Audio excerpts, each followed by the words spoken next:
Hello, I'm Cheryl McCarthy of the City University of New York. Welcome to One to One. The late humorist Sam Levenson once said, "The reason grandparents and grandchildren get along so well is that they have a common enemy." In addition to being the unexpected and amazing joy of their later lives, for many grandparents, grandchildren are the opportunities for a do-over, to be the parents they couldn't be to their own children. But it can also be like walking on eggshells, figuring out when to offer advice and when to withhold, how to set boundaries, and how to deal with responsibilities one may not have contemplated. In her latest book, Unconditional Love, a guide to navigating the joys and challenges of being a grandparent today, author Jane Isay, a grandmother of 4, draws on her own experiences and those of other grandparents to provide advice on how to navigate the uncertain waters of grandparenthood. Welcome. Thank you. So why a book on grandparenting today? Well, there's a generational issue here. We have baby boomers, and then we have the followers, the post-baby boomers. They raised their children differently from the generation of their parents. Who, the baby boomers? The baby boomers. Yeah. So my first book, Walking on Eggshells, was how to deal with your grown children if you've raised them on Dr. Spock and the liberal way of thinking. This book is how to deal with your children when they have children. Okay. We don't have the traditional authority that our parents had. You be here, you do that. And families are not as many families in many different cultures are just not that close. So they move away, they leave grandma here, everybody, and the children, the families today are so busy with lessons and this and that there's not a lot of time. And so we have to figure out a way to keep that family together on everybody's terms, not just our terms. And that's the point of this book. It seemed to be, I know it's to all grandparents who are dealing with that, but it did seem largely addressed to baby boomers. Yes. Who are, I think over 70 million by the last count. It's the bulge. Okay. And, as you said, things are different.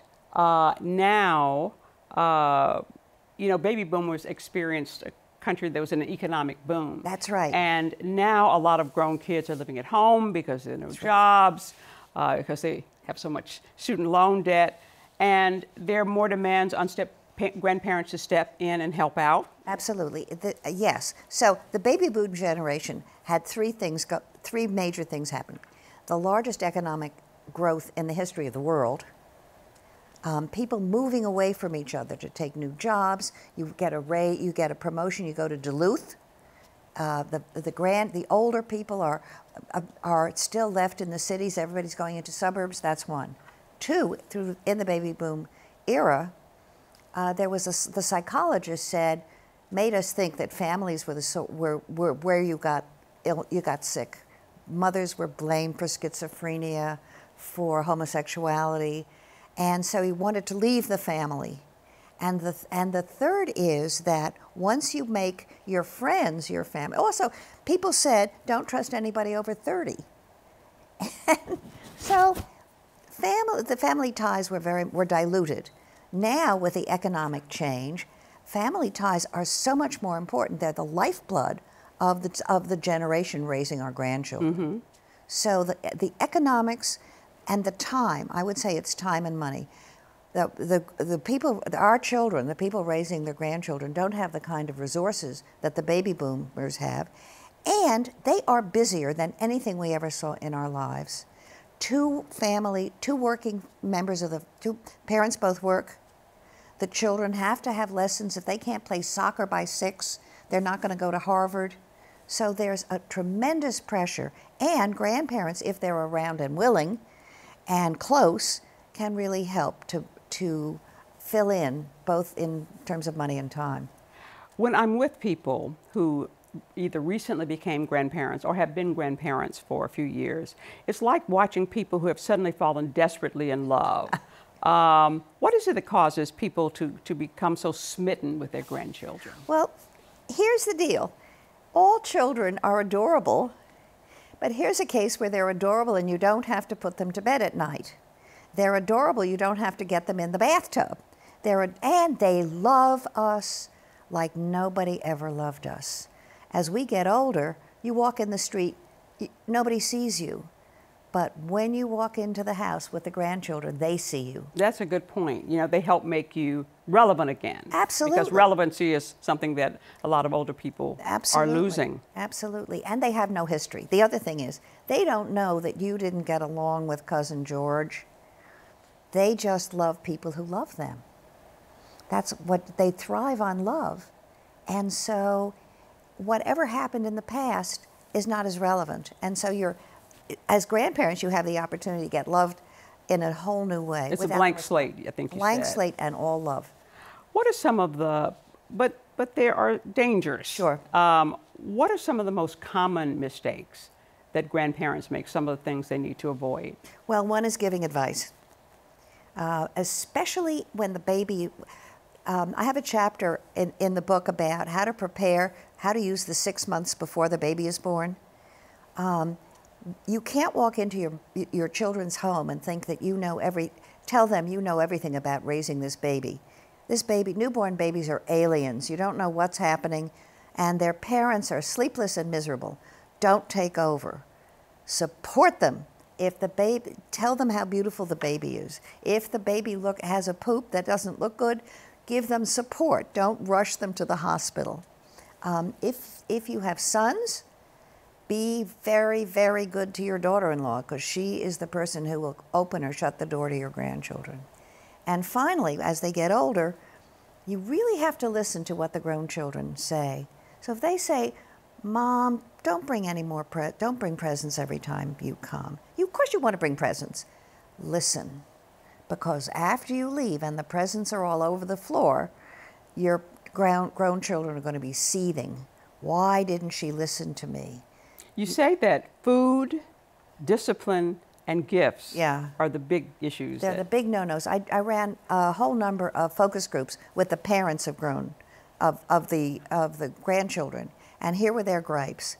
They feed them sugar is poison, so you don't give them sugar. You don't bring presents if they don't want presents, and you follow the parents' rules. If they say they've got to be in bed by 9 and can't stay up till midnight watching TV. Yeah, because at midnight, if they stay up till midnight watching TV, when the parents pick them up the next day, they're going to have really crazy children who are hard to deal with. Is it ever right for a grandparent to intervene in a conflict between the grandchildren and their parents? I think it's a dangerous thing to do. I suggest that we stay neutral, especially when neutral when the kids are teenagers, because teenagers are awful under all circumstances. That's true. So don't take sides. When your teenage grandchild says, my mother is making me crazy, you say, I love your mother. And when the teenage child's mother says, I want to kill my child, you say, I'll take her for the day. Because your job, if you can help make peace during those difficult times, you're really doing. It's true. Teenagers are aliens. They are. I once got on the elevator. I was in an elevator, and there was a teenager on the elevator, and he didn't even, a teenage boy, maybe 17, I don't know, and he didn't say anything, but the vibe was just, this is an alien. That's right. And they're moody. It's an alien I'm in here with. Yes. Did you talk to grandparents who had to assume the parenting role because of the death or disability or inability of their parents? Yes, I did. I found a whole lot of families, grandparents who were raising their grandchildren because their daughters were either had drug problems or psychological problems. And here's what I learned from them. They may be older and they need support, but they love those babies and those little children just as much as they loved their own. Every one of them I interviewed bragged about the grandchild. He's so smart, she's so cute. The issues that they had, that I found in my small sample, were how do you deal with the biological mother who wants to have a connection with the grandchild but doesn't stay around much. And that is a hard one. And also, sometimes the grandma, who's really doing the heavy lifting, is angry at her daughter for having abandoned. Do grandparents play a different role for their grandchildren from the role that their parents play? Oh yes, it's a completely different thing.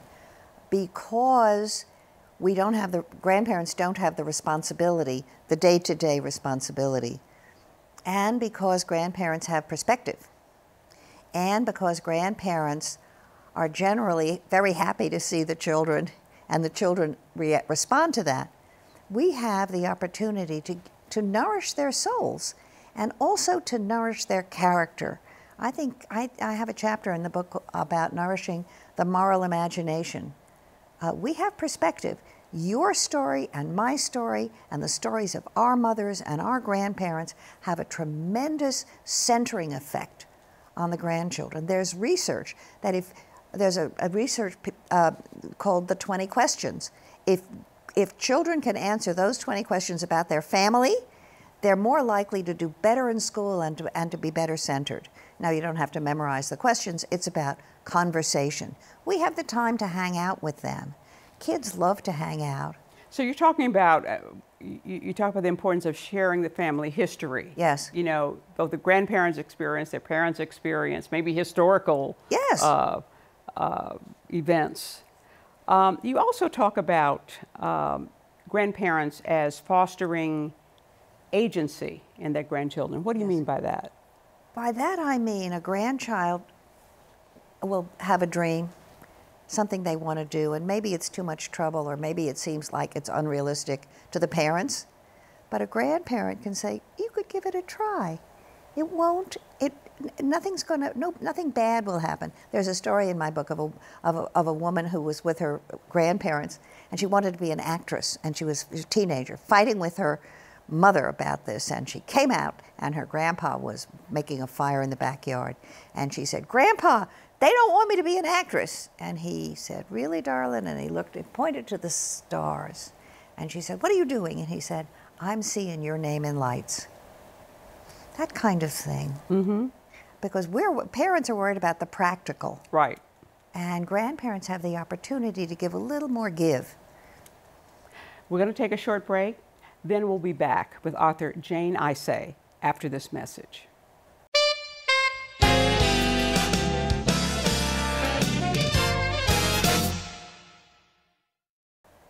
Welcome back to One to One. I'm Cheryl McCarthy, and I'm talking with Jane Isay, author of Unconditional Love, a guide to navigating the joys and challenges of being a grandparent today.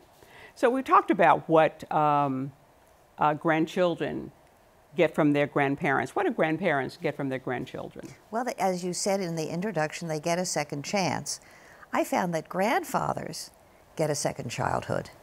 The baby boomer men, they were working to put a roof over the house. They came home and their wives had said, just you wait till daddy comes home. They were the disciplinarians. With the grandchildren, they can be, your old Father William, the young man said, they can stand on their head, they can play, and they have the joy of being childish again. And as you know, being a little silly goes a long way to make you feel not so old. And also it gives you a future. Yes. Whereas you're starting to think, time's almost up, right? Yes, it gives you a future. Yes. One day when I was picking up one of the grandchildren near Columbia University, it was graduation day. And these Columbia graduates were coming down in their beautiful gowns, and I started to cry. I thought, I'm not going to see Benji's graduation. I was wrong. When I started writing this book, I realized they're going to live a lot longer than we expected. And you have all these things to live for, and not only things to live for in the present, but you have a legacy. You are given the opportunity to instill in your grandchildren things that are really important to you. You don't have to teach them manners, and you don't have to make them do their homework unless they're with you, but you can give them a sense of the importance of your values and of what makes life worth living. And you say that the main legacy is to show them your version of a life well lived. That's right. And that's also very important for grandparents who are working and are still too busy to be with the children all the time, grandparents who want to travel, grandparents who are volunteering. All of our actions are models for the children, and they it's important to know, for them, everybody to know that our lives don't wholly depend on them and their families. One thorny issue often for grandparents is deciding how to distribute their resources. I'm talking about both time and money. Yes. I mean, it's an issue, deciding how to distribute it among your children, but also an issue of how you're going to distribute it among your grandchildren. You have one great example in the book. This is a grandmother who had so many grandchildren she didn't know what to do, sort of like the fairy tale character, and she couldn't remember all of the grandchildren's birthdays. Yes. So she would send all of them something on her birthday. That was my late husband's grandmother. Ah. And we remembered her birthday, and she loved the grandchildren. She was too old. I think in the present circumstances of the economy, where our children and for their children need help, the question is, how do you divide it? And I don't have any formula for it, but what I do know is, however you decide to do it, discuss it with your grown children. Don't let them, the one who isn't getting much, hear it from a sibling. Sit down, and conversation is the cure for a lot of the misunderstanding when you decide how to do this. So you tell them, well, this is what I have, and I'm planning to leave this to so-and-so, and this to so-and-so, and this is why. Yes. And you would be amazed. I've done it for years. Years ago, I learned to do it. And I did it with my sons and then brought their wives in. Everybody was so relieved because there were no more mysteries.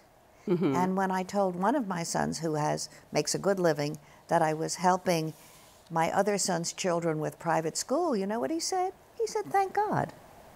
He wasn't jealous. He was glad that his brother's kids were going to get the education that they needed.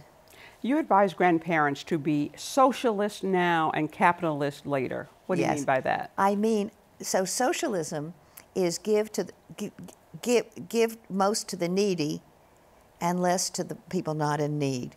So if there's a family, for instance, if there's a child who's sick, you're going to help if you have whatever resources you have, you're going to help that family. In your will, you need to leave everything equally. I have found over the decades that I've been writing, the best way to ruin a family is to make a will which is unfair and not tell your children about it and have it read at the lawyer's office. Because the inheritors are going to blame each other, not the person who wrote the will. And some good advice to people even who are not grandparents, but don't make loans to family members. If you can't give it as a gift, don't give it. I've learned a lot from Judge Judy and the other court shows. They're right. Yeah. I mean, and also a gift is a gift, and if you have the means to be of any help, giving it happily and freely and lovingly makes it more appreciated, and makes everybody's feeling wonderful about it. And if you can't, they'll accept it. You also say to give without strings and not to expect appreciation. Well, without strings is very important, because I have met people who are paying the American Express expenses for a child who had, and she's checking it. Why did she get a manicure? Because she's seeing the bill. And so, I help them buy a house, but I don't like the house. Forget it. When you make a gift, it's a gift. But it does take a lot off your shoulders if you just say, okay, don't expect appreciation, just sort of go with the flow. Well, that's true. And once you do that, the gift is your ability to give a gift. That's your gift. Mm-hmm. And the thank you comes or not. We talked about the teenage years somewhat, when children suddenly turn against you. So how can grandparents be helpful during this period? You use a train ride as a metaphor for adolescence. That time, yes. So they come in and they come and go. Their good moods and their bad moods are totally you can never know, unpredictable. The parents are suffering, and there's conflict between the grandchildren and their parents. That's the name of adolescence. They're separating from their parents, and their parents aren't happy with the way they're behaving. Accept that. So now, as grandparents, you can be a place of safety. They can take asylum with you. They'll follow your rules more readily than they'll follow their parents' rules. So, and so you can be of great help. I have somebody in the book, one of his grandsons was fighting with his mother. It was terrible. And he took the boy to live with him for 6 weeks. And he had rules. The boy had to follow the rules or he'd be sent home, where it was really unpleasant. And things calmed down. So we can be a safe harbor for the grandchildren. They love their parents. They're just being teenagers. They want to be good kids, but they're acting out. We know how good they are. And we know that if you treat children as good people, the outcome will be better. If you make them think they're awful, the outcome is not so sure. You say at some point the gloaming comes. Oh, yes. This is the best part. If you live long enough to have grown grandchildren, they will become human beings again. Will act like human beings again. Yes, and you've had this connection. And all of a sudden you have an adult friend with whom you've known all their life, and you have a connection of affinity. They love the grandparents so much once they grow up and have the opportunity to be friends with them or not. They have their own freedom to come and go. I have heard stories, and they're in the book, of grown kids who had relationships with their grandparents talk on the phone every week for an hour. Now the grandparents exist when you're old enough to have grown grandchildren. You are really, really not much part of the society anymore. And a phone call from Maya and a conversation with her on the phone can give you the energy for a day. You also said that grandparents can learn a lot from their grandchildren about technology. Oh, yes. Well, I don't know how it happens, but my grandson just added some friends yesterday on Facebook. I'm not sure. They know all this. It's in their genes almost. They grow up with the technology. And it's always been the case that the youngest generation is going to be ahead of the older generation. And it's a wonderful way to connect. If there's a grandson who isn't so close to you, see if he can help you with a computer. Of all the pieces, and you interviewed a lot of grandparents for this. Well, I interviewed 3 generations. I interviewed grandparents, the grown parents, and the parents of the grandchildren, and many grown grandchildren. Mm-hmm. I interviewed about 70 or 80 people for this book. Of all the pieces of wisdom, advice, tips that you received from your interviews, what was the best? That's a good question. Well, there's keep your mouth shut and your purse open. And the best advice I got was from the actions, the stories I heard, especially from the grandfathers, who were so full of love and excitement in being close to these grandchildren. And the advice is, enjoy your second childhood, enjoy your second chance. It's not going to last forever. Are grandchildren the antidote to grumpy old men? Yes. That's wonderful.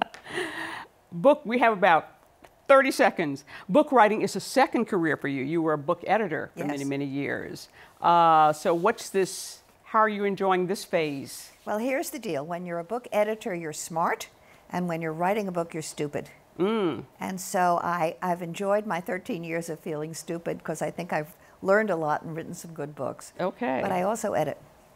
What's the next book? You have something in mind? I'm thinking about it. Okay, okay. We're out of time. I want to thank Jane Isay for joining me today. Her book, Unconditional Love, A Guide to Navigating the Joys and Challenges of Being a Grandparent, is published by Harper and is available online and in stores. For One to One, I'm Cheryl McCarthy.